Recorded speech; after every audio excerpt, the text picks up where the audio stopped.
마리오 후저의 The Godfather 이은정 옮김 대부 아폴리니아 시퀀스의 세 번째가 되겠습니다.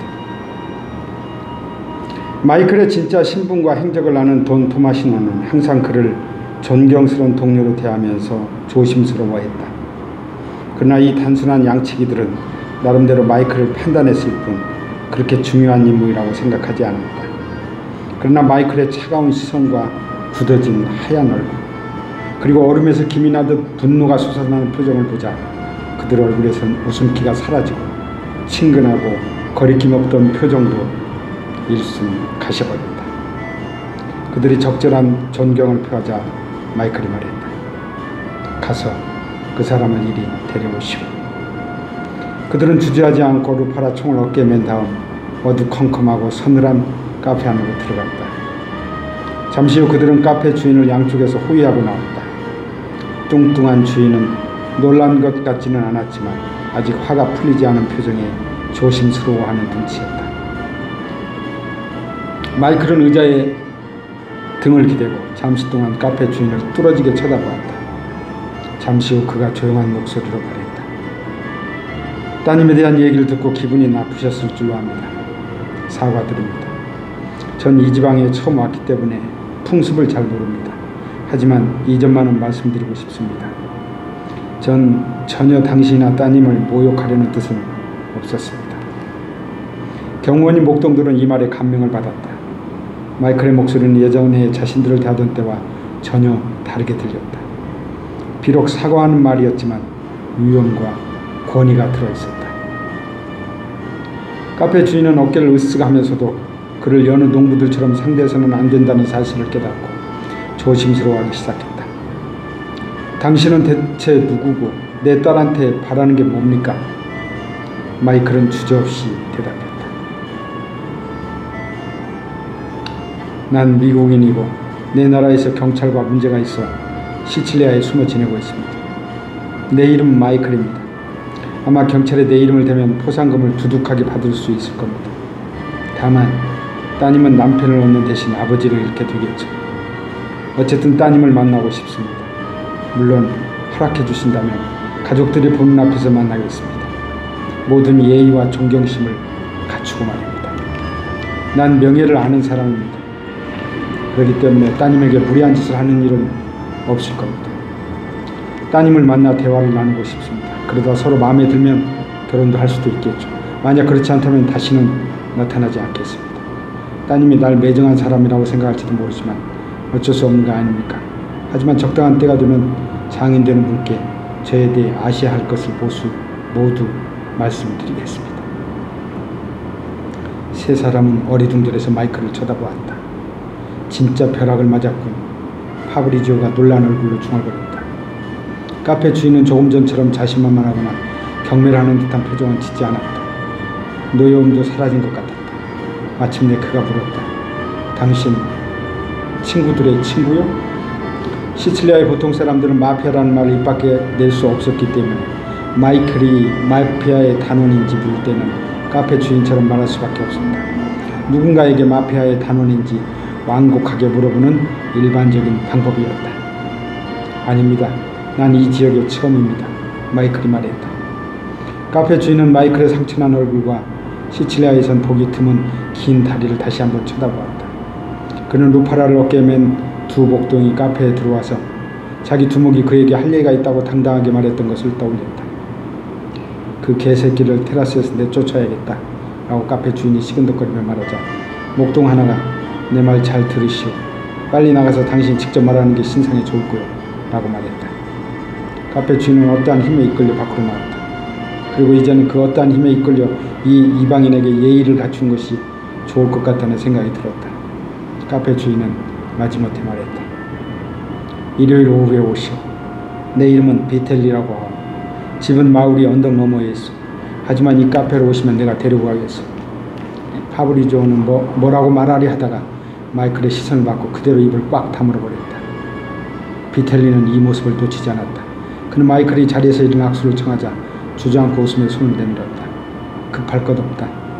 나중에라도 몇 가지 질문을 해본 다음 정답이 틀리게 나오면 두 아들에게 총을 한 자루씩 쥐어주고 저놈을 맡겨버리면 된다. 카페 주인은 이렇게 생각했다. 그 역시도 친구의 친구들과 전혀 접촉이 없는 게 아니었다. 하지만 이번 경우는 대단한 행운이 굴러 들어온 것 같은 예감이 들었다. 시칠리아 사람들은 예감을 믿었다. 딸의 아름다움으로 그녀 자신의 행운은 물론 가족의 안전까지 보장받게 된다면 금상첨화가 아닌가.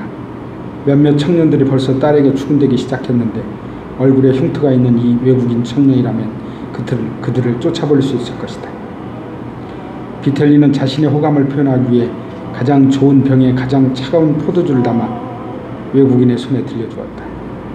그러자 목동 중에 한 명이 돈을 지불하려고 했다. 이 모습으로 봐 마이클이 동행한 목동들의 두목이라는 사실이 더욱 분명했다. 마이클은 더 이상 여행에 흥미가 없었다. 착오를 발견한 그들은 자동차 원전수를 빌려 콜레온의 마을까지 돌아왔다. 타자는 이미 저녁 식사 전에 목동들에게서 오늘 일어난 일에 대해 들은 것 같았다. 우리 젊은 친구가 오늘 벼락을 맞았다네. 그날 타자는 돈 토마시노에게 이렇게 말했다. 돈 토마시노는 별로 놀라는 것 같지 않았다. 그는 퉁명스럽게 빨레르모에 있는 젊은 녀석들이나 벼락을 맞으면 좋겠어요. 그래야 내가 발벗고 편히 자지 원이라고 말했다. 빨레르모에서 갑작스럽게 부상하여 자신을 비롯한 구제국의 두목들에게 도전장을 내민 새로운 스타일의 마피아 두목들을 두고 하는 말이었다. 마이클이 토마시노에게 말했다. 두 양치기에게 일요일에는 나 혼자 갈 거라고 전해주세요. 아가씨네 집에 저녁 초대받아 가는데 그들을 밖에 세워둘 수는 없죠. 돈 토마시노가 고개를 저었다. 난 자네를 보호할 책임이 있네. 그런 부탁은 하지 말게. 또 한 가지, 자네가 결혼 얘기까지 꺼냈다고 들었는데 자네 아버지에게 사람을 보내 알려드리지도 않고 나로서는 허락할 수 없네. 마이클은 대단히 조심스러워졌다. 그리고 어쨌든 돈 토마시노는 존경할 만한 사람이라고 생각했다. 돈 토마시노, 아시다시피 아버지는 당신 말에 노라고 하는 사람의 말은 듣지 않는 분입니다. 게다가 예스라고 대답하기 전에는 대꾸도 하지 않으시죠. 전 아버지 말씀을 거역한 적이 얼마나 많은지 모릅니다. 경호원을 데리고 가는 문제는 제가 양보하죠. 괜히 문제를 이렇게 곤란하게 해드리고 싶지는 않으니까요. 하지만 제가 결혼하고 싶으면 하겠습니다. 아버지에게는 제 인생에 간섭하지 말라고 말씀드렸는데 당신이 그런 말씀을 드리는 건 아버지에 대한 모욕이 아니겠습니까? 마피아 두목은 한숨을 내쉬었다. 그건 그렇고 정말 결혼할 건가? 자네가 벼락 맞았다는 거 알고 있네. 좋은 집안에서 자란 얌전한 처녀야. 만약 자네가 그들을 모욕하면 아버지라는 사람이 자네를 죽이려고 할 걸세. 피를 보고 말걸? 더군다나 내가 그 집안을 잘 아는데 그런 일이 일어나서는 안 되리라. 마이클이 말했다. 그 아가씨가 나를 보고 싫어할지도 모릅니다. 나이가 너무 어려서 날 늙었다고 생각할지도 모르고요. 돈 토마시노와 타자가 그 말을 듣고 웃었다. 선물 살 돈이 필요합니다. 그리고 자동차도 필요할 것 같습니다. 돈 토마시노가 고개를 끄덕였다. 파브리지오가 모든 걸 준비해 줄 것에 영리한 놈이야. 해군에서 기술도 좀 배웠고 아침에 돈을 좀 주겠네. 그리고 자네 아버지께 이 사실을 말씀드리겠네. 그건 내 의무이기도 하니. 마이클이 타자에게 말했다. 이놈의 콧물 좀 줄줄 흘러나오지 않게 하는 약 갖고 계십니까? 아가씨 앞에서 줄곧 콧물을 닦고 있을 수는 없잖아요. 아가씨를 만나러 가기 전에 약을 발라주겠네. 코가 좀 무감각해지겠지만 걱정 말게. 잠깐 동안이니 키스하는 데는 별 지장이 없을 거야. 의사가 농담을 하자 돈 토마시노는 껄껄 웃었다. 일요일이 되기 전에 마이클은 고물이긴 하지만 그런대로 굴러가는 알파 로메오라는 자동차를 구했다. 그는 또 버스를 타고 팔레르모까지 가서 아가씨와 그 가족에게 줄 선물도 샀다. 그 아가씨의 이름이 아폴로니아라는 것도 알게 되었다. 마이클은 매일 밤 그녀의 아름다운 얼굴과 이름을 떠올렸다. 꽤 많은 양의 포도주를 마시지 않으면 잠을 잘 수가 없어서 늙은 한여에게 침대 곁에 차가운 포도주를 준비해 놓게 했다. 그리고 매일 밤 그 술병을 피웠다. 드디어 일요일, 교회 종소리가 시칠리아 섬에 울려 퍼지자 마이클은 알파 로메오를 타고 마을로 가서 카페 바깥에 차를 주차시켰다. 뒷자리에는 깔로와 파브리지오가 루파라 총을 메고 앉아 있었다. 마이클은 그들에게 카페에서 기다리라고 했다. 카페는 문을 열지 않았지만 비텔리는 텅 빈 테라스 난간에 기대어 서서 그들을 기다리고 있었다. 마이클은 비텔리와 악수를 나눈 후 그를 따라 집으로 가기 위해 언덕길을 올라갔다. 그의 집은 보통 시골집보다는 더 큰 것으로 보아 그렇게 가난하고 옹색한 살림은 아닌 것 같았다. 집 안에 들어가니 유리 꽉 속에 들어있는 성모상이 눈에 들어왔다. 성모상 발밑에는 봉헌 드리는 붉은 전구가 깜빡거리고 있었다. 두 아들은 마침 주일이라 검정색 양복을 입고 기다리고 있었다. 그들은 갓 20살이 된 젊고 건장한 청년들로 농장에서 고된 일을 한 탓에 제 나이보다 더 들어 보였다. 어머니는 자기 남편처럼 뚱뚱하고 매우 쾌활한 여자였다. 처녀의 모습을 보이지 않았다. 가족들에 대한 소개가 끝난 뒤 마이클은 아무 소리도 귀에 들어오지 않았다. 사람들이 마이클을 방으로 안내했다. 응접실 겸 격식을 갖출 필요가 있을 때 식당으로 사용하는 방 같았다. 그곳에는 시칠리아의 중산층이 사용할 만한 크지 않은 가구들이 빽빽하게 들어차 있었다. 마이클은 비텔리 씨와 비텔리 부인에게 선물을 내놓았다.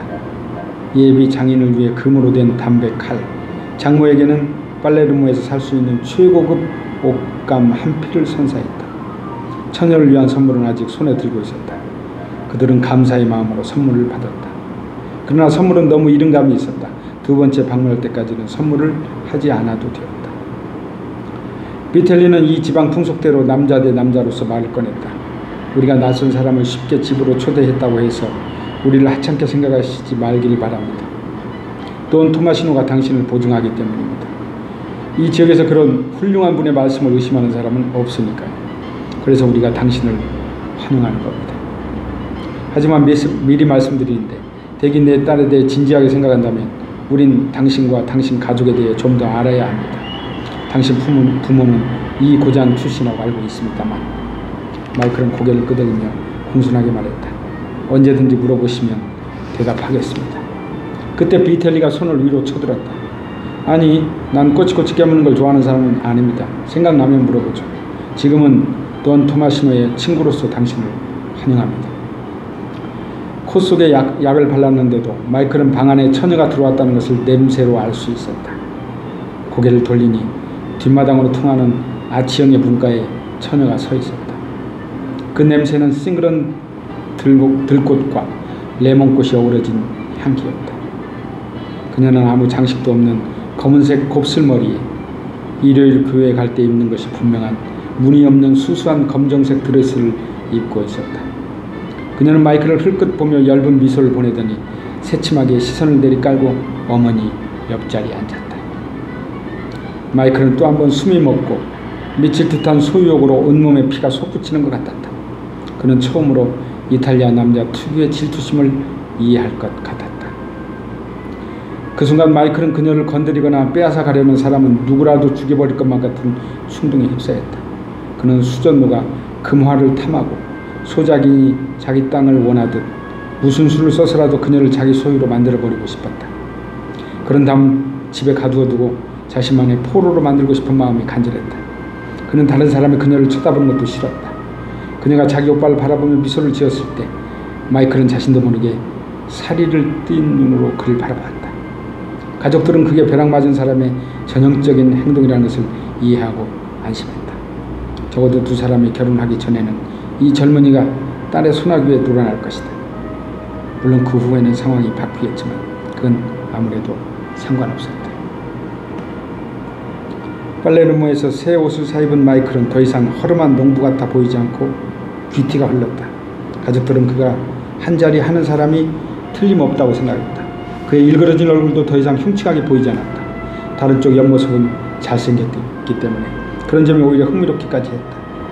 어쨌든 시칠리아는 소위 얼굴이 일그러진 사람들이 그런 극단적인 육체적 고통을 겪은 사람들과 경쟁하지 않으면 안 되는 곳입니다. 마이클은 아름다운 달걀형의 처녀 얼굴을 똑바로 쳐다보았다. 그녀의 입술은 붓다 못해 푸른빛을 띠었다.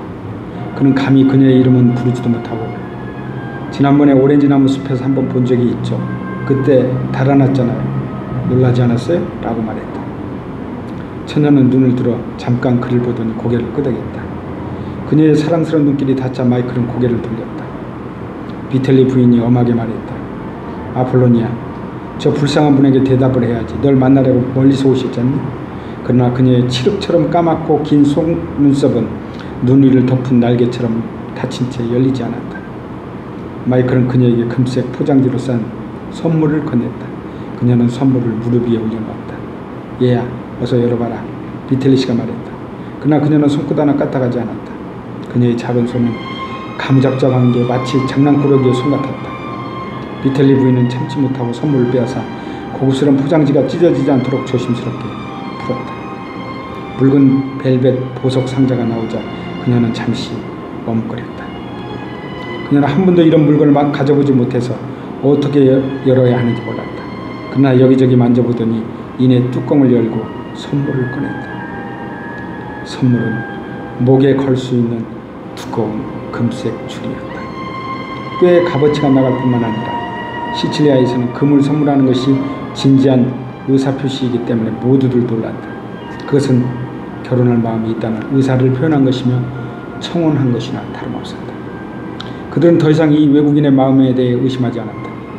게다가 그가 굉장한 부자라는 점도 의심할 수 없었다. 아폴로니아는 여전히 그 선물에 손끝 하나 대지 않았다. 어머니가 선물을 들어 딸에게 보여주자 그녀는 잠깐 긴 속눈썹을 들고 마이클을 똑바로 쳐다보았다. 사슴 같은 그녀의 갈색 눈동자는 진지했다. 고맙습니다. 그것은 그가 최초로 들어본 처녀의 목소리였다.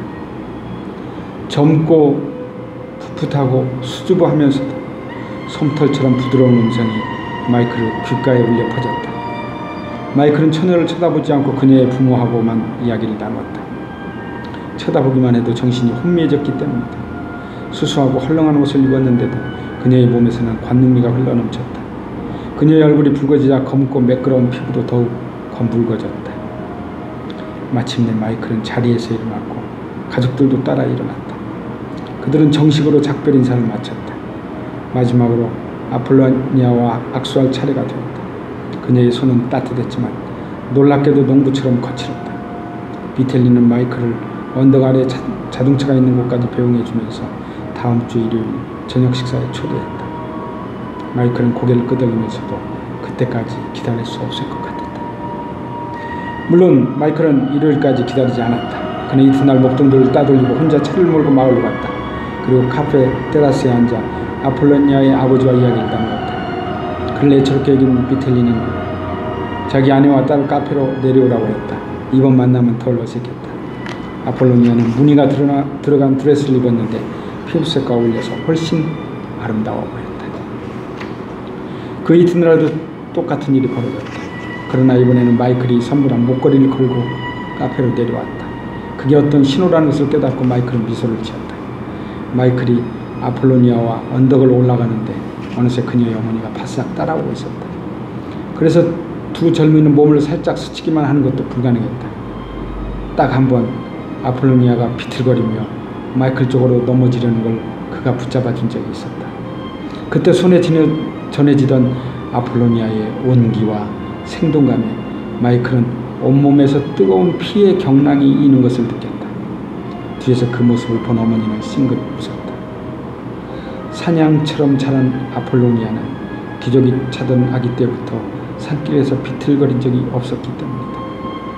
결혼하기 전까지 이 젊은이가 자기 딸에게 손댈 수 있는 방법은 이것뿐이라고 생각하자 그녀는 웃음이 나왔다. 이렇게 2주일이 흘렀다. 마이클은 올 때마다 선물을 가져왔고 아폴로니아도 점점 덜 수줍어하게 되었다. 그러나 두 사람은 감시인 없이 만난 적이 한 번도 없었다. 이 마을에서 나고 자란 아폴로니아는 겨우 문맹을 면했고 바깥 세상에 대한 식견도 없었다. 그러나 그녀에게는 싱그러움과 삶에 대한 열정이 있었다. 말이 잘 통하지 않는 것도 그녀를 더 신비롭고 흥미로운 존재로 만들었다. 모든 것은 마이클이 요구한 대로 신속히 진행되었다. 아폴로니아도 마이클에게 빠져있고 마이클이 부자가 틀림없다는 사실을 알았으므로 미적거릴 이유가 없었다.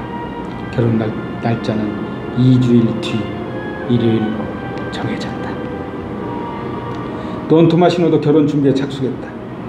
미국에서도 모든 것이 마이클의 의사에 맡기되 예방 조치를 철저하게 취하라는 연락이 왔다. 돈 토마시노는 신랑의 아버지 역할을 맡기로 하고 자기 경호원들을 마이클에게 붙여줬다. 칼로와 파브리지오도 타자와 함께 꼴레오네 측 하객으로 참석했다. 신랑과 신부는 돌로 만든 성벽으로 둘러싸인 타자의 집에서 살기로 했다. 결혼식은 여느 농부의 결혼식처럼 조촐하게 치러졌다. 신랑과 신부, 신부 측 가족과 하객들이 교회에서 나와 신부 집으로 돌아갈 때 마을 사람들은 길가에 서서 꽃을 던졌다. 그러면 행례를 하던 사람들은 설탕 입힌 아몬드와 전통적인 결혼 사탕, 그리고 신부의 침대를 장식하고 남은 사탕을 이웃 사람들에게 던졌다. 신부의 침대를 하얀 산 모양으로 장식하는 것은 상징적인 의미만 있을 뿐 첫날 밤은 꼴레오네 마을 외곽의 한 별장에서 보내기로 되어 있었다. 결혼식 피로에는 자정까지 이어졌지만 신랑과 신부는 그 전에 알파 로메오를 타고 피로 현장을 떠났다. 그런데 신부의 요구에 따라 장모가 별장까지 따라오려고 하자 마이클은 당황했다. 그러자 곁에 있던 비텔리가 설명했다. 신부의 나이가 어리고 약간 겁을 먹고 있기 때문에 첫날 밤 보낸 다음날 아침에 누군가와 상의하고 잘못이 있으면 가르쳐줄 사람이 필요하기 때문이라고 했다. 이런 문제는 때로 아주 미묘한 방향으로 흘러갈 수도 있었다. 아폴로니아가 커다란 갈색 눈으로 의심스럽게 마이클을 쳐다보았다. 마이클은 하는 수 없이 그녀에게 미소를 지어보이며 고개를 끄덕였다. 그들은 장모를 차에 태우고 꼴레오네 외곽에 있는 별장으로 향했다. 그러나 노 부인은 차가 움직이자마자 타자의 하인들과 머리를 맞대고 무언가 의논하더니 딸을 끌어안고 키스를 한 다음 차에서 내렸다. 이제 마이클과 신부만 널따란 침실로 들어갈 수 있게 되었다. 아폴로니아는 여전히 신부 예복을 입고 그 위에 망토를 걸치고 있었다. 그녀의 트렁크와 짐들은 자동차에서 내려져 방으로 옮겨져 있었다. 작은 탁자 위에는 포도주병과 작은 웨딩 케이크가 접시에 담겨 있었다. 그러나 무엇보다 그들 눈에 먼저 들어온 것은 덮개가 있는 커다란 침대였다. 어린 신부는 침실 한가운데 서서 마이클의 손길을 기다렸다. 여기까지입니다.